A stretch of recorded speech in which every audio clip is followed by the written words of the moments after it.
Hi, and welcome back to She Means Business. I have a question for you.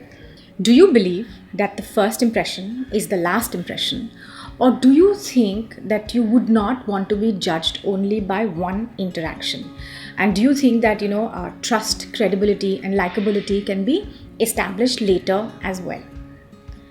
If you ask me this question, I don't even have a choice. There is no option, there is no debate because of the nature of my profession.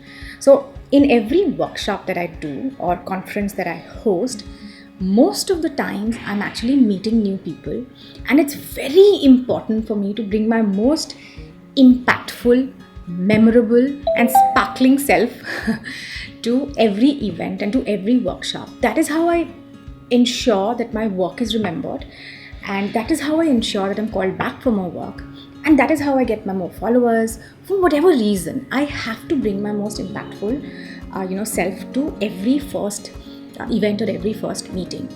So my point really is that why shouldn't you think like that as well? Why shouldn't you bring your best to every first interaction, whether it is a meeting or it is an interview, because there you may not even get a second chance, or it is a presentation that you're giving, or it is an investor pitch that you're doing. You need to create a lasting, impactful, memorable first impression. And that is the subject of this video. We are going to talk about everything that I have sort of learned as far as putting together a great first impression is concerned. What is it that I do?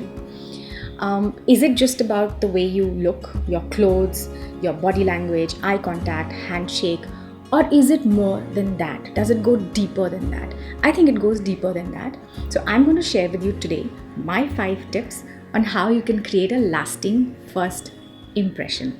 Stay tuned. This is Deepika Singh, and welcome to She Means Business. Before we begin, you know what you have to do. Subscribe to the channel. There's a red button over there. There's also a little bell which you can press on. So you will come to know every time I upload a new video. All right. Now, what is the first thing that you think people notice about you when you walk into a meeting or a presentation or whatever events that you're walking into? Now, most people would say clothes. I would differ. I think it is the way you carry yourself, or your stance, or your body language, as they call it. To me, this is the most important thing. And within this, there are 4 things that count. 1, and this is something that I really believe in: square shoulders, walk tall. You look confident, you look taller, and you just look smarter, sharper, and you look like you're prepared for the meeting or whatever event it is that you're walking into. 2, have a genuine smile, a smile that goes right into your eyes. That's very important. You need to look genuinely pleased about meeting this other person, or about the interaction, or about the event, or whatever it is that you're walking into. You need to look genuinely pleased about this situation. 3, eye contact. Important. Now, for me, it's a little overwhelming. I also know other people who find direct eye contact a little bit overwhelming and they can't do it. So I'm going to share a little trick with you. Instead of looking at, random things like your phone, outside the window, some potted plant, something else, look in the general direction of the other person's face. Yeah, you could be looking at something on the cheek or nose, but stay in the general direction of the face. That is important. What is important is that you not keep looking away and avoiding this person's face, but you actually look at the general direction of the face. That's very, very important. And the 4th point, very, very important: some sort of greeting, whether it's a handshake or it's just a simple hi. Now, I'm a very handshake sort of person. To me, that sort of establishes equality.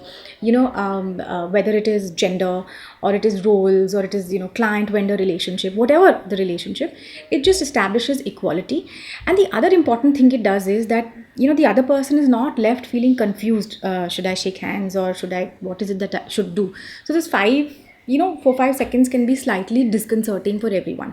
So get a greeting out of the way. That's very, very important. You don't want to make this person feel a little uncomfortable in those 5-7 seconds of just meeting you.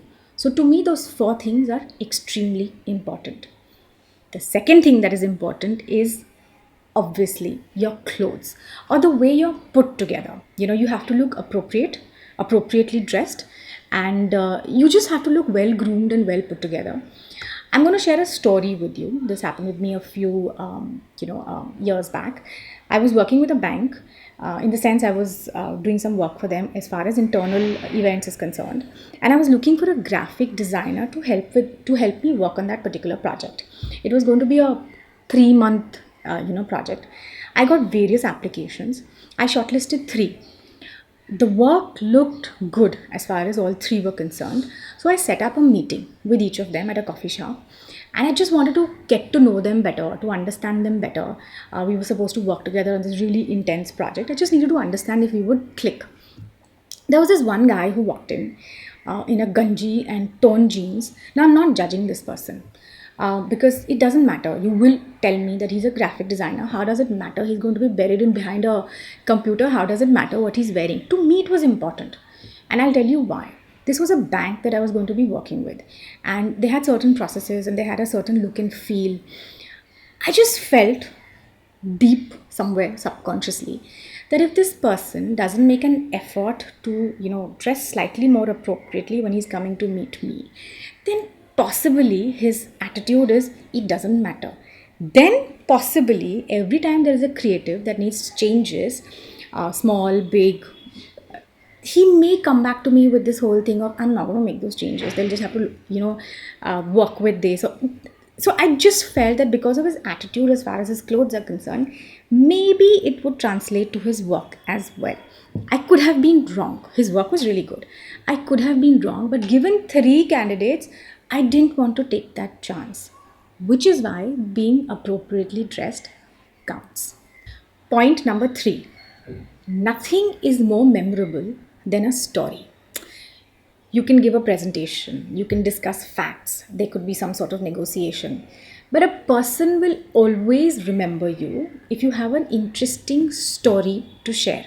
It could be about your work, it could be about another client, it could be about a customer, it could be something to do with your organization. You will instantly become more memorable if you leave behind an interesting story for the guy to mull over.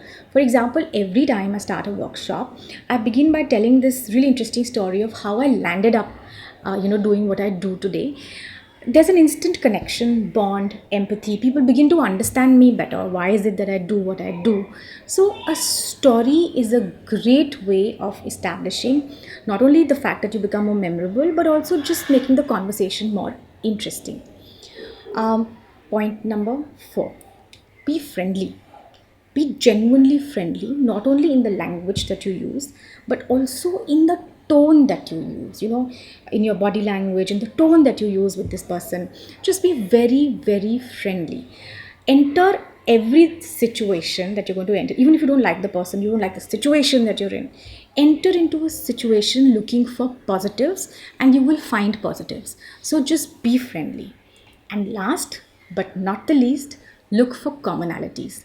People instantly gravitate towards people who they are similar to. So guide the conversation to figuring out, whether you have similar likes in terms of food or a recent holiday trip. Maybe you took it to the same place. Children, where do they work? Where do they study? Where do they work? Are there any commonalities between you and the person that you're with? Whether it's a single person or it's a group of people. If there is a commonality, look for it and you will instantly establish likability. These are my 5 tips for leaving behind an extremely impactful, first impression that ensure that you have an opportunity and you open doors for other, interactions as well. This is Deepika saying you're watching She Means Business. I hope you enjoyed this video and I hope it is of help to you. If you did, then don't forget to like and share. Until next time, stay tuned, stay happy and stay focused.